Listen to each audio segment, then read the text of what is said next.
The Fifth Amendment to the Constitution says you can't be tried twice for the same crime.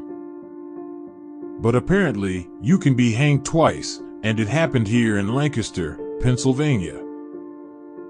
Antonio Romezzo has the dual distinction of being the last man hanged in Lancaster County and the reason why all executions are now conducted at state prisons.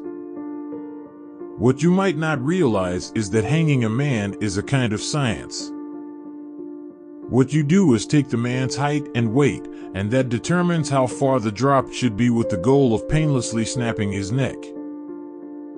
If the rope is too short, he is slowly strangled to death. Too long and his head pops off like a dandelion.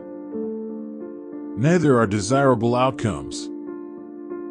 On the morning of May 23, 1912, Tony was walked to the gallows 40 pounds heavier than when he entered prison.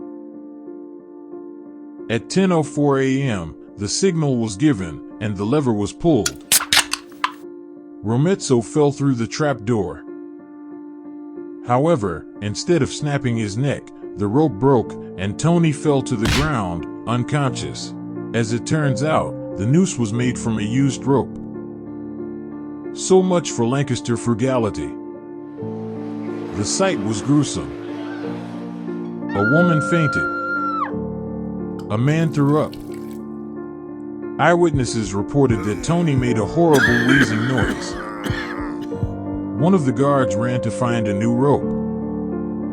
Others tried to get Tony to his feet but found that his injuries prevented him from standing. The men found a wooden board and lashed the half-strangled man to it.